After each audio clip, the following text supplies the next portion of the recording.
Vous qui parlez anglais couramment maintenant, vous savez très bien de quoi je veux parler. Il peut traduire instantanément. Voilà. C'est ça. Et donc non, il s'agit de récompenser ceux qui sont bons. Et le petit Lucas de Mees Ballo était très bon.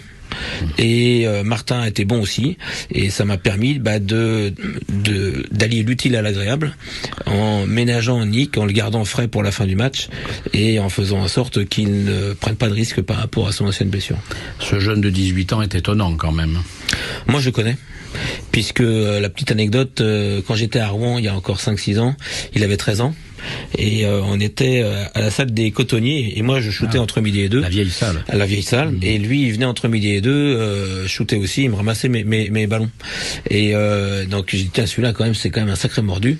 Et puis il a continué à grandir, et puis son frère Rudy a joué à Monaco, a même été champion d'Europe avec Monaco. Là il joue actuellement au Portel si je ne m'abuse.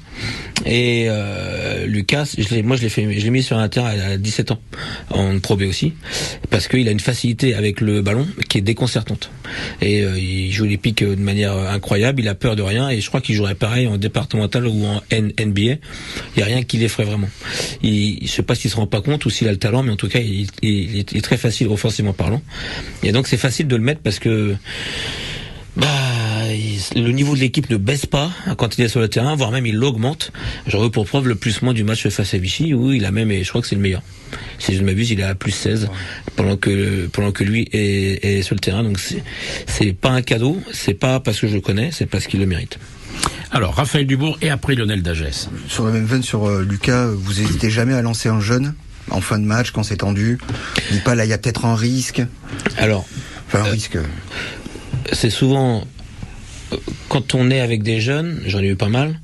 Le truc, c'est on veut pas qu'ils perdent de ballon, on veut pas qu'ils perdent de duel, et on veut qu'ils soient opportunistes et qu'ils restent dans ce schéma-là, dans cet état d'esprit-là. J'essaie de les mettre à des moments où c'est plus confortable pour eux, pour pas qu'ils subissent non plus des choses où ils sont pas là pour ça. Par exemple, la fin du match face à Vichy, si j'avais eu un autre joueur à sa place, j'aurais certainement joué avec 3 arrières pour moins subir sur la pression.